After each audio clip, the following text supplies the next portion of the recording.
Welcome everyone to UPS radio podcast. Economic survey చాలా కష్టం అంటారు కదా. Economic survey is the most difficult topic in the whole UPSC, APSC and జీపీఎస్సీ.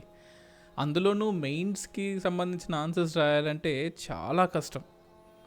So నేనేం చేశానంటే over a period of time మనకు 13 chapters ఉంటాయి economic survey 23, 24. అదేంటి 2024లో 23 గురించి చెప్తున్నాడు అనుకోవచ్చు.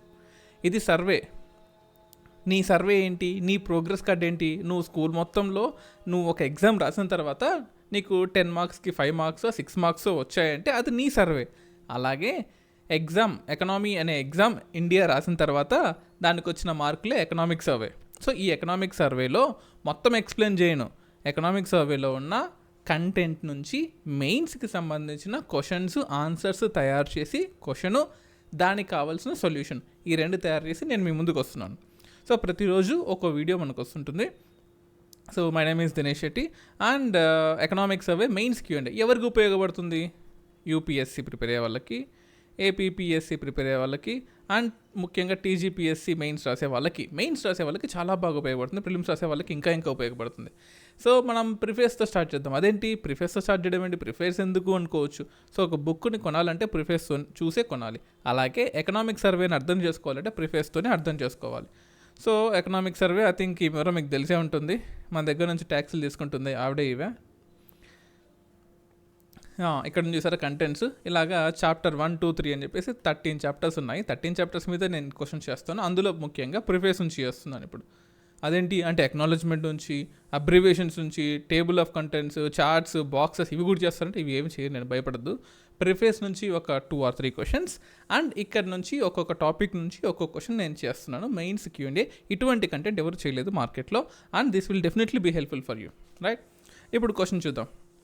Discuss the factors contributing to the continued expansion of the Indian economy in 2024 as highlighted in the economic survey. Question అర్థమైంది? First question అర్థం కాకుండా పోతే అసలు ఏం రాయాలో అర్థం కాదు. ఏం అడిగాడు? ఫ్యాక్టర్స్ అడిగాడు. ఏం ఫ్యాక్టర్స్? నీ శాలరీ పెరగడానికి కావాల్సిన ఫ్యాక్టర్స్ కాదు. దీనికి ఫ్యాక్టర్స్ అంట ఇండియన్ ఎకానమీ అనేది కంటిన్యూగా ఎక్స్పాండ్ అవుతుందంట. ఎవడు కాదన్నాడు? ఇండియన్ ఎకానమీ ఏమైనా ఇలా కొలాప్స్ అయిపోయిందా ఏంటి? ఏదో కోవిడ్లో కొలాప్స్ అయింది, మళ్ళీ రికవర్ అయిపోయింది. ఇలా ఎక్స్పాండ్ అవుతూ ఉన్న టైంలో ఎందుకు ఎక్స్పాండ్ అవుతుంది అని క్వశ్చన్ అడిగాడు, అంతే, అంతకుమించి చేయలేదు. అరే ఇండియన్ ఎకానమీ ఎక్స్పాండ్ అవుతుందా, ఇండియన్ ఎకానమీ డెవలప్ అవుతుందా, ఇండియా డెవలపింగ్ అవుతుందా, ఎందుకు డెవలప్ అవుతుందని అడిగాడు, అంతే. అది నీకు నచ్చినట్టుగా స్టార్టింగ్ ఆఫ్ ద క్వశ్చన్లో మా తాతలు చెప్పారు ఇండియా డెవలప్ అవుతూ ఉంది, మా నాన్న చెప్పే డెవలప్ అవుతూ ఉంది, మా అబ్బాయి చెప్పే డెవలప్ అవుతుంది, ఇట్లా సినిమా డైలాగులు కాకుండా ప్రోగ్రెసివ్గా ఇంపార్టెంట్ పాయింట్స్ని హైలైట్ చేస్తూ రాయి. సో నేను రాసిన ఆన్సర్. సో ఇది ఏంటంటే ప్రిఫేస్ ఎక్కడి నుంచి తీసుకున్నాను అంటే అసలు ఈ క్వశ్చన్ ఎక్కడి నుంచి తీసుకున్నానంటే ఈ పారాగ్రాఫ్ నుంచి క్వశ్చన్ ఫ్రేమ్ చేశాను. ఆన్సర్ కూడా ఈ నెక్స్ట్ చాప్టర్స్ నుంచి అంటే ఈ నెక్స్ట్ పేజెస్ నుంచి ఫ్రేమ్ చేశాను. ఆన్సర్ ఎలా రాయాలి? ఇంట్రడక్షన్. నాకు అసలు ఇండియా మీద హోప్స్ లేవు, ఇండియా అసలు వేస్ట్, ఇండియా డివిడెండ్ వేస్ట్ చేసుకుంటుంది, గవర్నమెంట్ బాగాలేదు, వద్దు. ఇండియా తోపు, సూపరు, మోడీ సూపర్ చేశాడు, అసలు మోడీ ఇంకో 10 ఏళ్ళు కనుక ఉంటే ఇండియా అమెరికా అయిపోద్ది, ఇలా కూడా రాయొద్దు. బ్యాలెన్స్డ్గా రాయండి.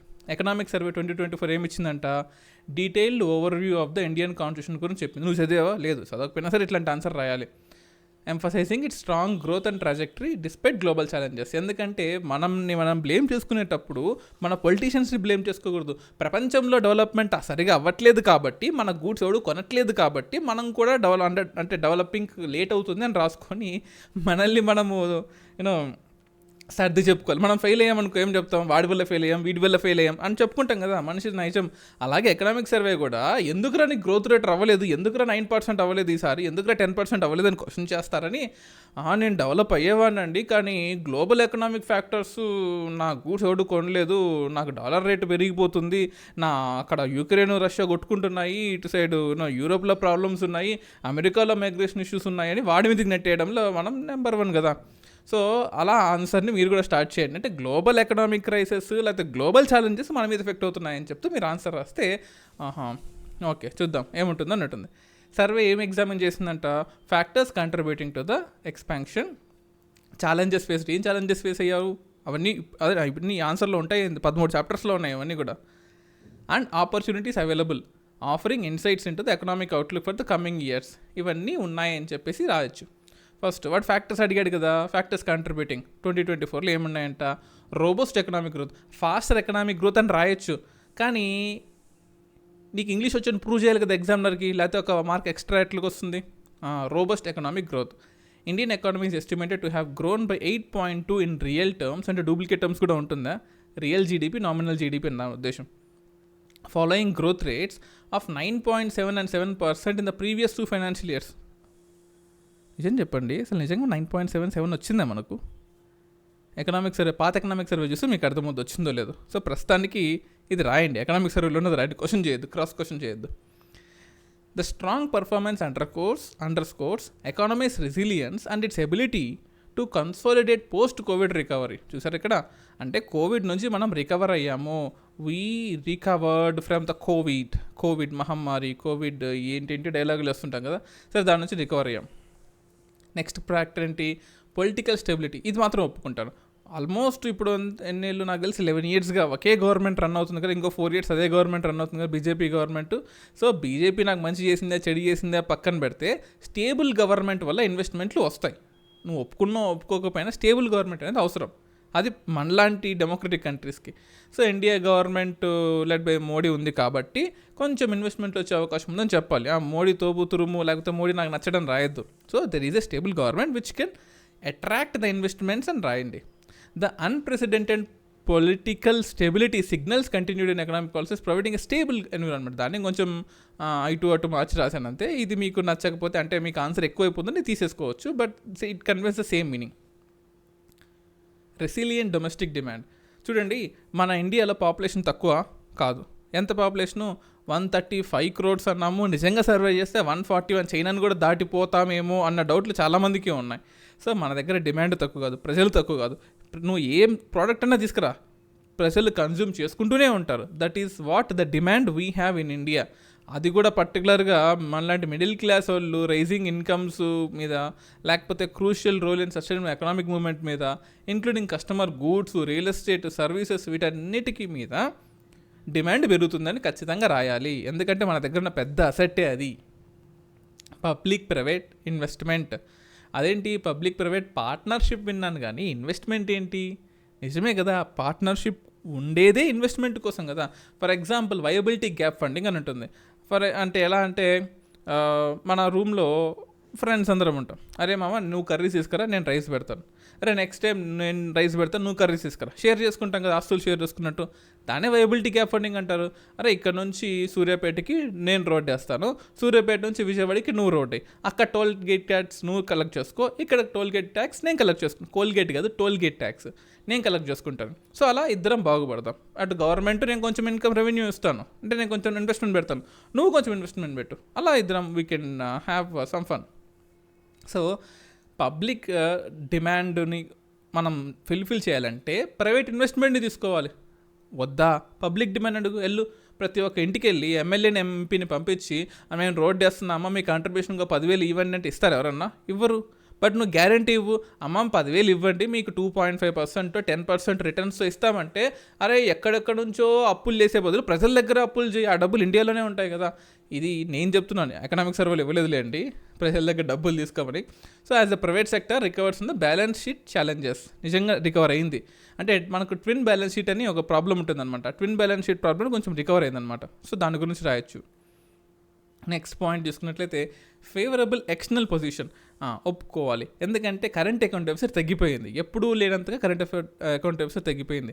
So the trade deficit was over in financial year 2023తో పోల్చుకుంటే 0.7 GDP ఉంది. అది ఇంకా చాలా తగ్గింది. It was very good, it was very very good. India is doing very great in this. అంటే అనవసరంగా మనకు కొంచెం డెప్త్కి వెళ్ళామనుకోండి, బేస్ ఎరోషన్, ప్రాఫిట్ షిఫ్టింగ్ అంటారు. మన బేస్లో ఇన్ఫ్లేషన్ వల్ల మన ప్రాఫిట్ షిఫ్ట్ అప్ ఎవడికి వెళ్ళిపోతుంది అనమాట. అది తప్పు. ఛాలెంజెస్ కూడా అడిగాడు కదా, ఛాలెంజెస్ కూడా రాద్దాం ఏమేమి ఉన్నాయో. Global economic uncertainty.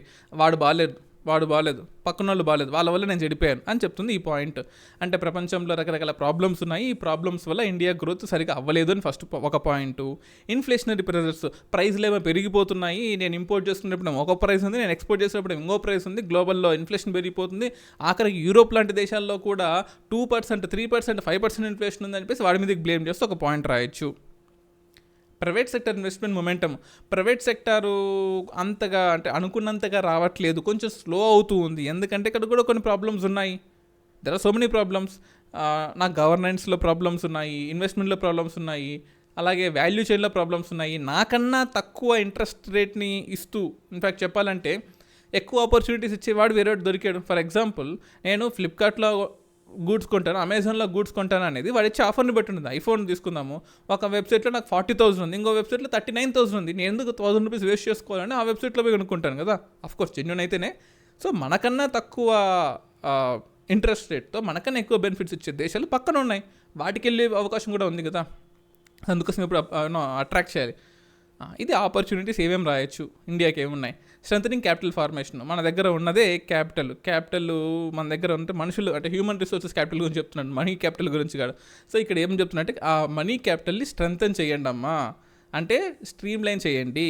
బ్యాంకులకి ప్రజలకి లోన్లు ఇవ్వమని చెప్పండి, ప్రజలు బ్యాంకులో సేవింగ్స్ కాకుండా ఇన్వెస్ట్మెంట్లు చేసుకోమని చెప్పండి.